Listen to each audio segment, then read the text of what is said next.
So coming from the old country that is Northern Ireland, and having true Celt blood running through my veins, to say that I'm a storyteller is a God's honest truth. I didn't have to kiss the Blarney Stone to get the gift of the gab.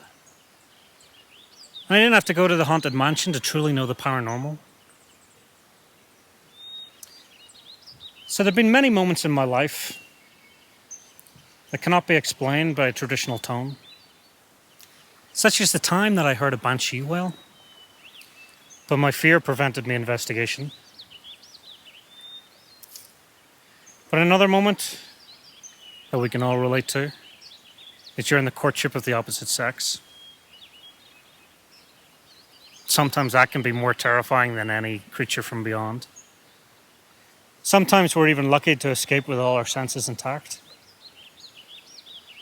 But the story that I'm going to talk to you today is about birth and death and everything that is life in between. Back in the day, after coming into the light as a child, a darkness surrounded me, causing me to express as a newborn knows. I cried and cried and cried.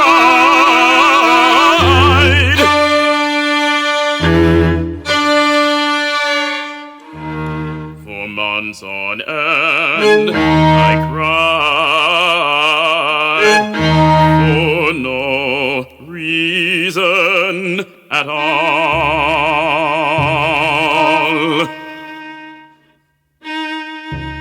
And that's with the Celtic norm, to understand pain through frivolity. My family surmised that only death, perhaps a banshee visit, would end the tears. But in this life, not only physical aspects cause pain. I know now that unseen aspects cause mental pain in ways we cannot understand.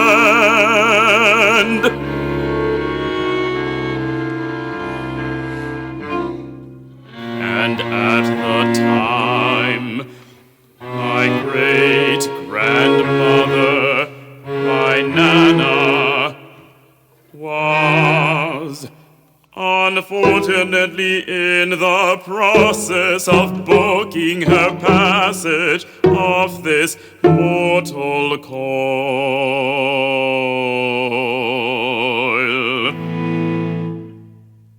So a crying child and a dying Nana became quite the juggling match between my ma and her ma, who was my Nana. Confused yet? I am. They would swap out duties between day and night patients. Even as a child, I was a patient. Months passed until one day, as my mom was climbing the stairs, she noticed the sound of the creaking steps.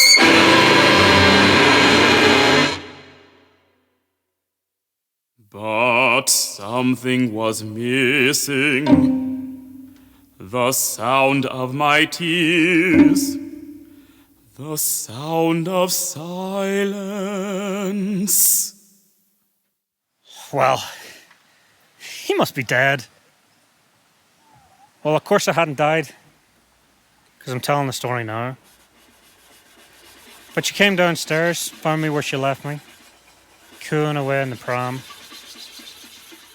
And after a few moments of play, she continued on her journey up the stairs, where she found that death had visited. So there's a thought in the family that me being the newest member could somehow feel the pain of the oldest member. Who knows? But what I do know is that I didn't shed a tear from that day without good reason. So as I went through my early life, and my life now for that matter, happy as Larry, That is, until I became 11, and I learnt about a thing called the selection procedure, which is a terribly politically incorrect term for an exam. Basically, it'll either give you a good education or a bad education. Now, I wasn't the cleverest child, well, as clever was perceived to be. You know, I had a lot of learning difficulties, and my schooling was quite Victorian-esque. So if you can imagine Oliver Twist, well, that was me. That was my school. I had to wear my little cap. I had to wear my little blazer and shorts, even in the winter.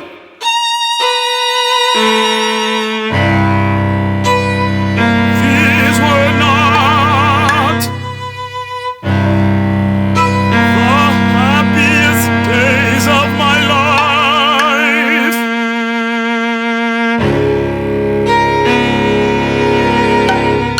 Being called stupid by teachers, all because I could not read and write very well. But hey, it's all fine and dandy now. How should I put it? Well, I am very clever now. I learned how to learn in this world of ours. So with all that going on, there was pretty much no way I was going to pass that exam in its antiquated form. And to make matters worse, I still had to wear those bloody shorts all the way through the winter. And even to this day, I sit with my legs crossed to stay warm. But that was the key. If I passed the exam, I would get long trousers. That was my motivation. Pass the exam, get long trousers, stay warm. But it didn't actually help my ability in actually passing the exam. See, I still struggled with the 3 R's: reading, writing, and arithmetic.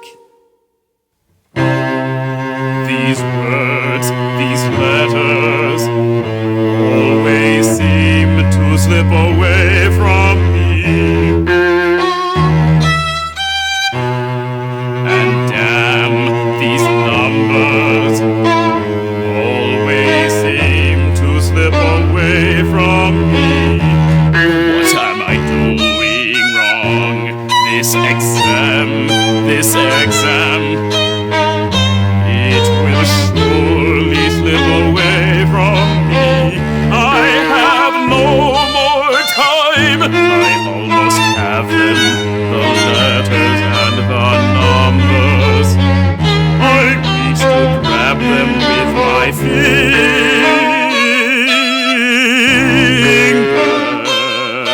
fingers, but they are gone.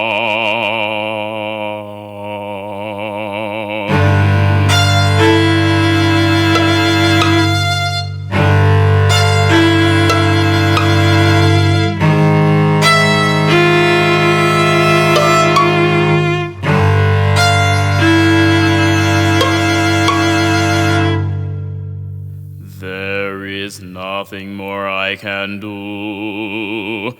I'm off to bed.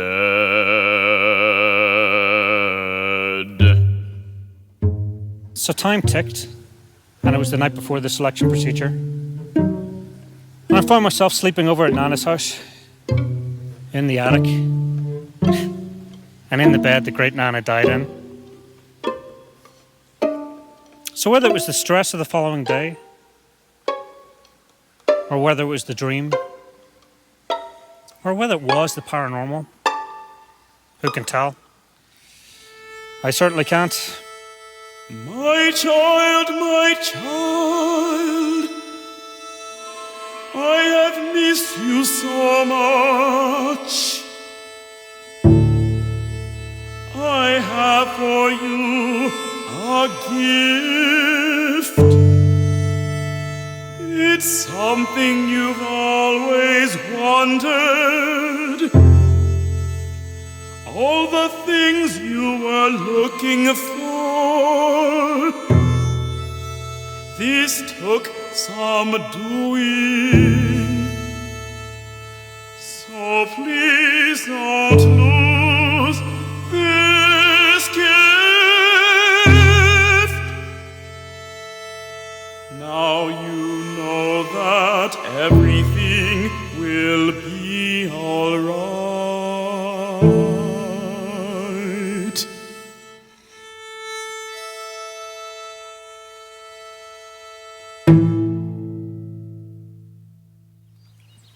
Well, I passed the exam and I got into those long trousers.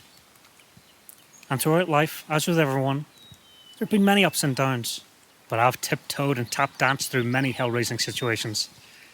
And when there be troubled times ahead, I can always feel that depression on the end of the bed.